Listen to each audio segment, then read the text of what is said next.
Senator from Florida.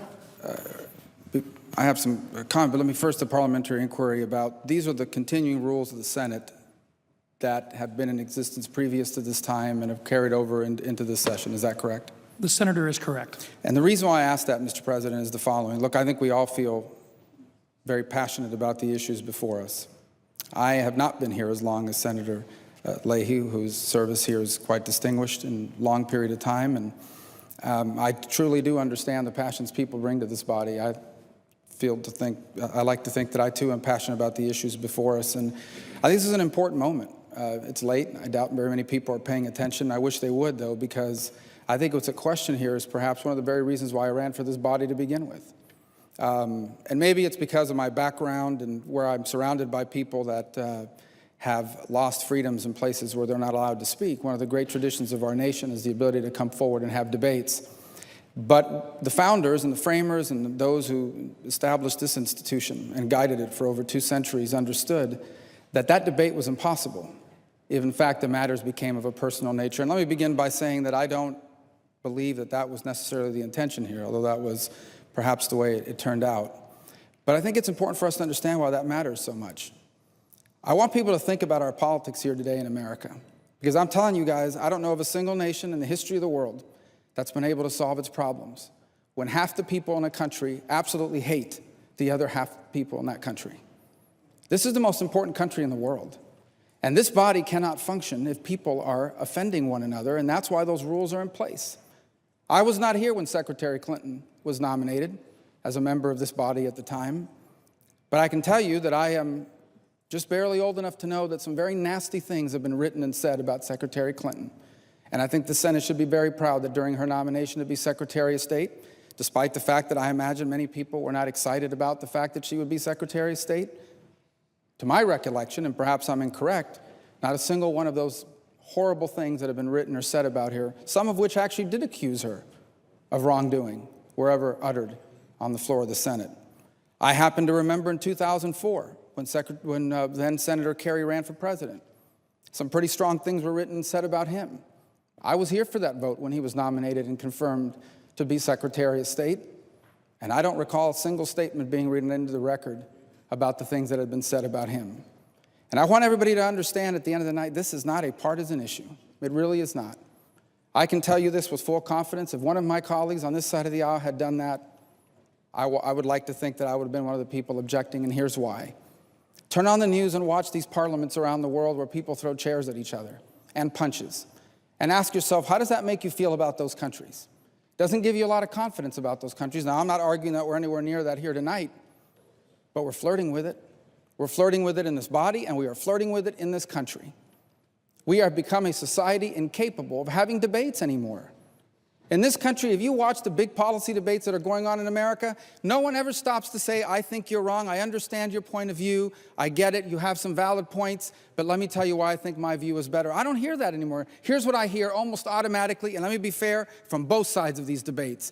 Immediately, as soon as you offer an idea, the other side jumps and says, the reason why you say that is because you don't care about poor people, because you only care about rich people, because you're this or you're that or you're the other. And I'm just telling you guys, we are reaching a point in this republic where we're not going to be able to solve the simplest of issues because everyone is putting themselves in a corner where everyone hates everybody.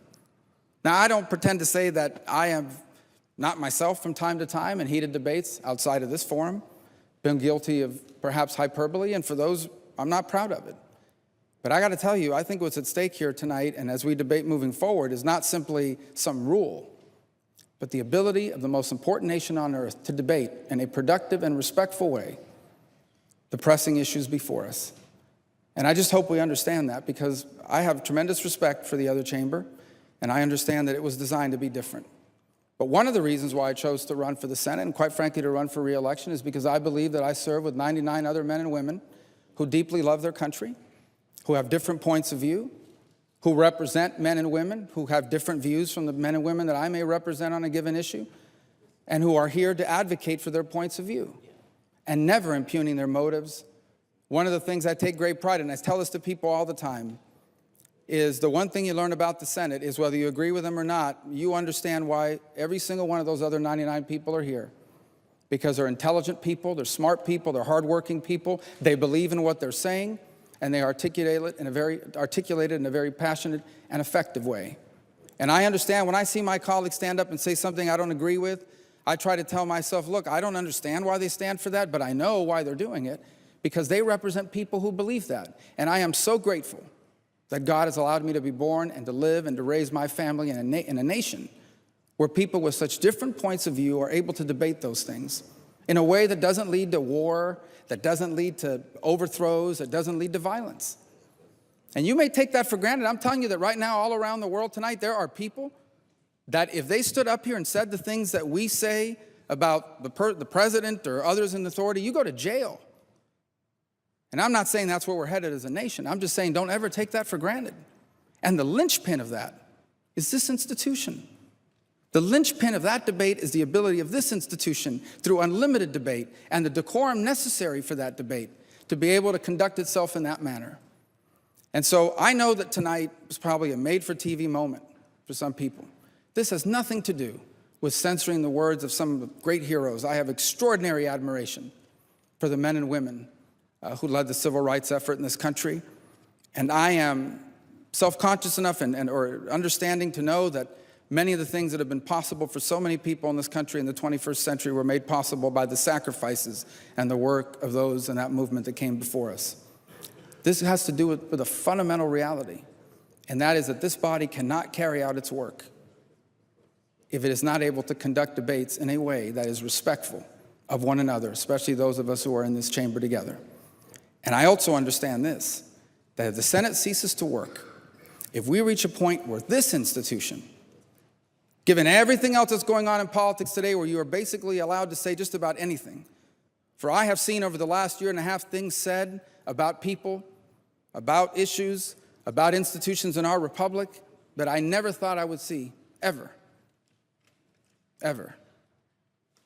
If we lose this body's ability to conduct debate in a dignified manner, and I mean this with no disrespect towards anyone else, I don't believe anyone came on this floor here tonight saying I'm going to be disrespectful on purpose and turn this into a circus. But I'm just telling you that if this body loses the ability to have those sorts of debate, then where in this country is that going to happen? What other forum in this nation is that going to be possible? And so I would just hope everybody would stop and think about that. I know I've only been here 6 years, so I don't have a deep reservoir of Senate history to rely on. But I know this: if this body isn't capable of having those debates, there will be no place in this country where those debates can occur. And I think every single one of us, to our great shame, will live to regret it. Mr. President, I yield the floor.